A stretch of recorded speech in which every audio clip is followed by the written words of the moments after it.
Hello everyone, very good evening to all of you. आप सभी का एग्ज़ाम हंट में एक बार फिर से बहुत बहुत स्वागत है।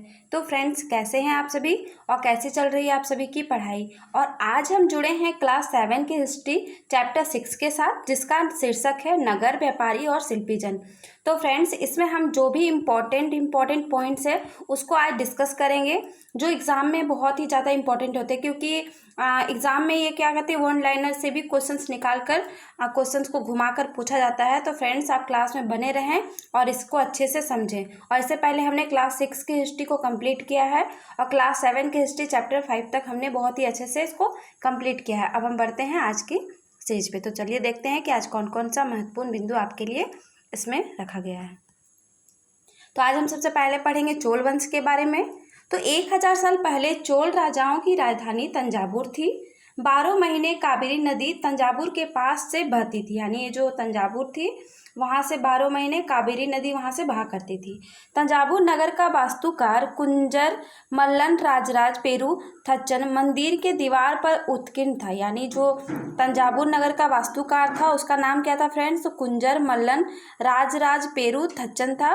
और उसका नाम कहाँ था? तो उसका नाम मंदिर के दीवार पर तंजावुर के निकटवर्ती नगर उरेयूर में सालिया बुनकर के कपड़े व स्वामी मलाई में कांस्य मूर्तियां बनाई जाती थी। तंजावुर एक मंदिर नगर का भी उदाहरण है। अब हम बढ़ते हैं आगे की ओर।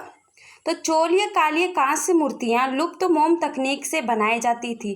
फ्रेंड्स, ये लुप्त मोम एक तकनीक होती है जिसके द्वारा चोलीय कालीय कांस्य मूर्तियां बनाई जाती थी। अब इसमें एक चीज़ इंपॉर्टेंट चीज़ जिसको आपको नोट कर लेना चाहिए कि कांसा एक मिश्र धातु होती थी जो तांबा और रंग यानी टिन से बनता था। ठीक है। और मंदिरों नगरों के उदाहरणों में क्या क्या है?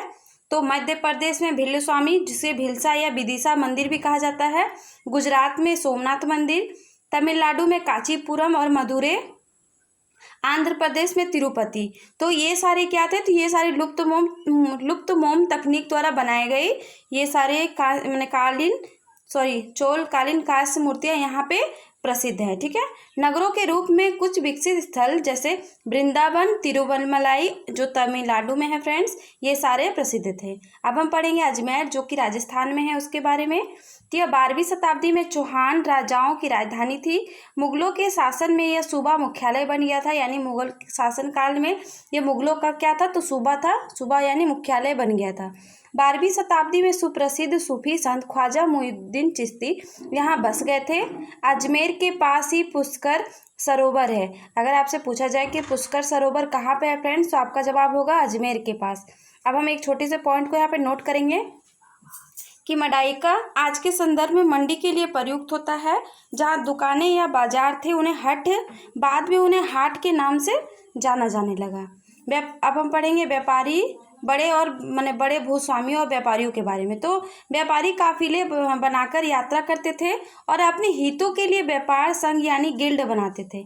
दक्षिण भारत में 8वीं शताब्दी में प्रसिद्ध मणिग्रामम और नाना देशी संघ थे। ये व्यापार प्रायद्वीप के भीतर और दक्षिण पूर्व एशिया तथा चीन के साथ भी व्यापार करते थे। चेटियार और मारवाड़ी ओसवाल जैसे समुदाय आगे चल के देश के प्रमुख प्रधान व्यापारी समूह बन गए थे। ठीक है फ्रेंड्स, ये सारे इंपॉर्टेंट महत्वपूर्ण बिंदु हैं जो आपके एग्जाम के लिए बहुत ही ज़्यादा महत्वपूर्ण है। तो इन्हें बिल्कुल भी इग्नोर नहीं कीजिएगा, क्लास के साथ साथ इसे नोट करते जाइएगा।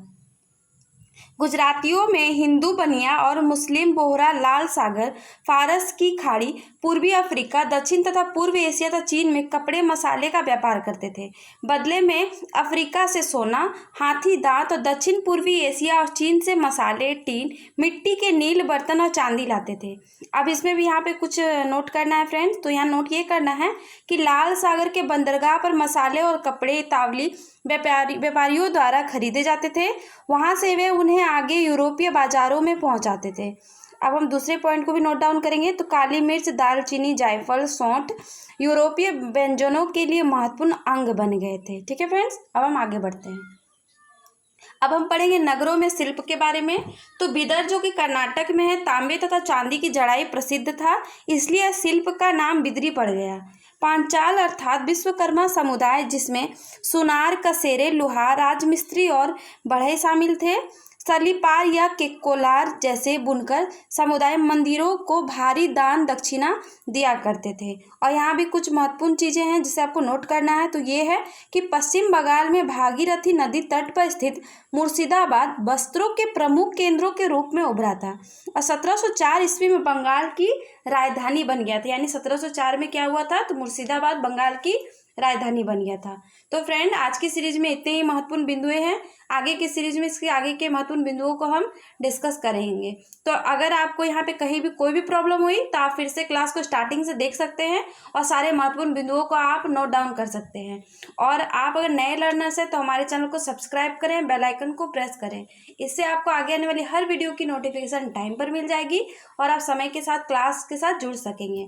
और फ्रेंड्स, अगर आप अभी तक हमारे सोशल मीडिया हैंडल से नहीं जुड़े हैं तो इससे जुड़ने के लिए आप हमारे टेलीग्राम, फेसबुक और इंस्टाग्राम पेज को फॉलो कर सकते हैं। इसको फॉलो करने के लिए इसके लिंक आपको डिस्क्रिप्शन बॉक्स में प्रोवाइड करा दी गई है, जिसके थ्रू आप डायरेक्ट इन जगहों से जुड़ सकते हैं। तो फ्रेंड्स, आपका हमारे साथ बने रहने के लिए बहुत बहुत धन्यवाद। Thank you friends, thank you for watching.